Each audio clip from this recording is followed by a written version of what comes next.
Being a doctor and working with people for over 20 years, trying to help them get healthy has given me a different perspective on obesity. I think I have heard every excuse in the book. Because of this, I no longer tell people what they want to hear, but rather I tell them the truth. The truth begins by finding out the reason for overeating. Your own personal reason may be different than that of anyone else. In dealing with obesity, it is important to understand why you are overweight. If you don't deal with this issue, you will not be successful in your efforts to lose weight. In one case, a woman came in to see me saying she wanted to get off of her diabetes medications because they took away all of her energy. I explained that since she weighed over 250 pounds, the fat would prevent her from achieving her goal and we would have to deal with that. She came in faithfully every 2 weeks for over a year, but didn't lose a single pound. She said she was doing everything I suggested, but it just wasn't working. Finally, in frustration, I dropped my head into my hands and questioned, more to myself, "Why aren't you losing weight?" She timidly answered, "Because I don't want to." I looked up, amazed. "Why not?" She went on to explain that she had seen a man on TV who had lost 100 pounds. And they showed his skin hanging down from his arms, legs, and abdomen. "I don't want to look like that." She blurted out in tears. Another woman who wasn't losing weight on a supposed 500 calorie per day diet offered that she kept the fat on to keep people away. "I don't want to get close to people and risk getting hurt, and the fat is a very effective way to keep my distance." This included her family and friends. She was sabotaging her own efforts on multiple diets over years because of her emotional fears. Over the years, I have collected some of the most common myths that obese people believe that prevent them from getting healthy. Many of them are actually touted in the media, and even by doctors. 1. Exercise can make you skinny. This is a huge one. If it were true, then sumo wrestlers would be thin. They exercise all day, every day, and are able to maintain over 100 pounds of fat because they eat over 6,000 calories per day. They eat their big meal at night too and maintain their weight. Many believe they can eat what they want and just exercise more to burn up the calories and prevent weight gain. We were told that a calorie is a calorie and calories in, calories out, equals stable weight. Not true. If you don't curb your intake, exercise can actually make you more efficient and cause more fat deposition. Don't get me wrong, exercise is important for maintaining health and strength, but just don't believe the myth that you can lose fat by exercising. 2. Eating less fat causes weight loss. Another common myth is that low-fat diets cause weight loss.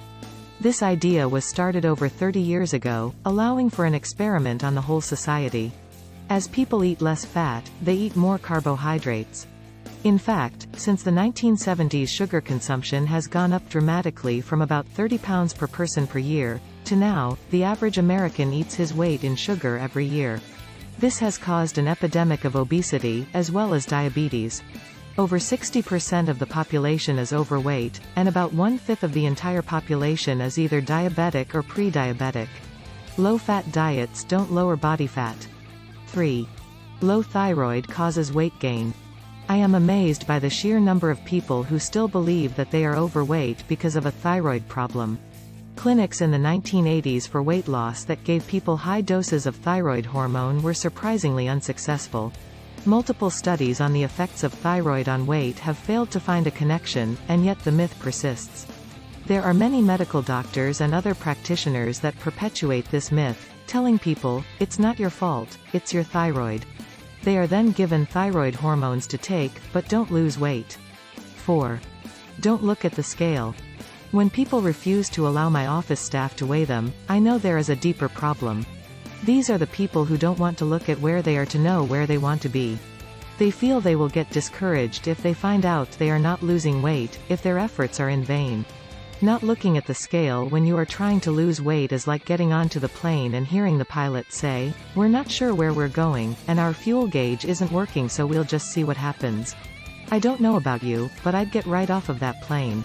I find the real reason people don't want to know how much they weigh is because they know they aren't doing what they feel they need to do and don't want a reminder. In order to determine if your efforts are working, you must have a way of measuring progress. Weight is not the best measurement of health, but it is a good indicator of improvement. If you are serious about getting healthy, it is a good idea to weigh yourself every day and write it down. 5. Diet pills help you lose weight. Last week I had a woman in my office who was taking diet pills over 10 years ago, which caused memory, focus and weight problems. She is still feeling the effects of brain dysfunction, as well as obesity because of that. The pills worked to keep the weight off. She told me, but I would rather be fat than have all these problems with my brain. I have many come in asking for diet pills, but all of the studies done on diet pills show a short-term loss of weight with a long-term gain. Moreover, they cause brain dysfunction. Why are they still used? Because of public demand. People are trying to appear to be healthy with drugs that are actually harming their health. Believe me, diet pills, whether over-the-counter or prescription, are not the answer to being overweight. 6. Dieting is the solution to an obesity problem. In the 1880s, Mark Twain quipped, "Quitting smoking is easy, I've done it 1,000 times." I have many people who have tried 1,000 diets with only short-term weight loss. The number of diet books could be stacked from here to the moon, and there are several more that come out every week. Dieting has been a national obsession for almost 100 years. Ironically, over this time people have become fatter and fatter. Getting off of the diet treadmill means making permanent lifestyle changes instead of temporary ones. Instead of being on a diet, you may need to make rules to live by for the rest of your life. These rules should include eating whole foods, avoiding processed foods, eating more in the morning and less at night, limiting snacks, and drinking only water. All of this will be modified according to your taste and lifestyle. 7. Thin people have more willpower. Most people who remain thin make a decision to do so. Yes, it requires a change, as does every gain in life, but a little knowledge is very helpful. Start researching what it means to be healthy and have a healthy body. Life is about sacrifice, and we have to choose every day to sacrifice either our health or our taste. We can't have both. This isn't just in the area of food, it's a part of everybody's life. I find this issue with tobacco, drugs, alcohol, sex, money, stress, and every possible desire that human beings have. Not everyone is so tied to their taste buds that they gain weight, just like not everyone likes to smoke tobacco or drink coffee. If you feel that you need willpower, then you have an addiction. The only way to overcome an addiction is with the help of God. Multiple studies have proven that any other way is temporary, at best. In these cases, prayer is an essential part of any weight loss program. 8. Fasting is bad for you. The single healthiest thing anyone can do, especially if they are overweight, is fasting. Multiple studies on every species of animals, including worms, spiders, and yeast, cats, rats and monkeys, have shown a longer and healthier life in those who fast.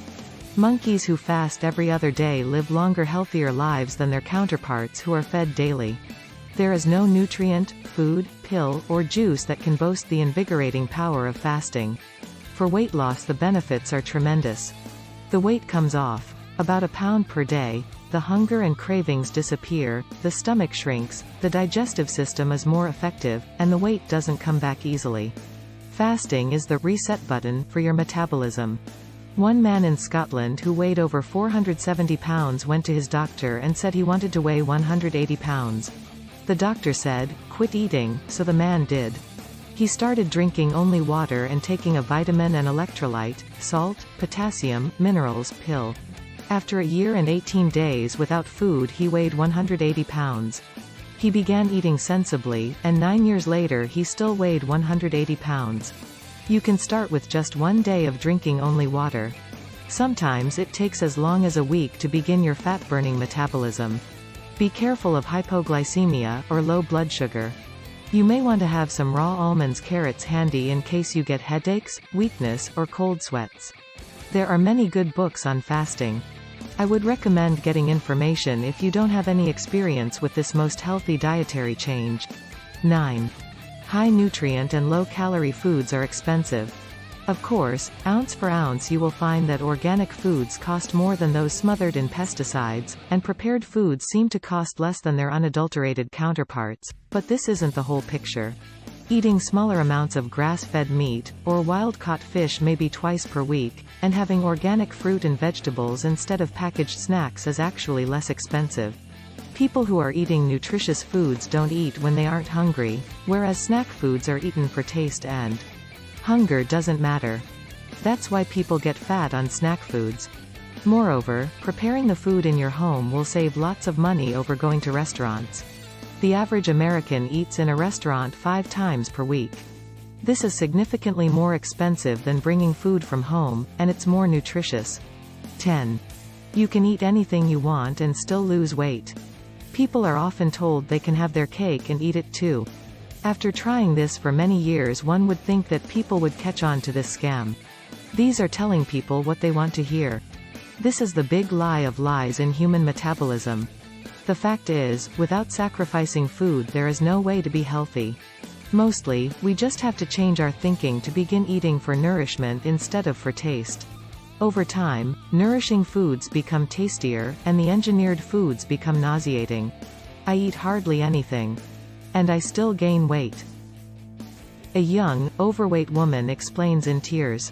She had written down her diet for the past couple of weeks, everything, and could verify that she was eating about 1,200 calories per day. The average is almost 3,000 of whole foods, and was indeed gaining weight.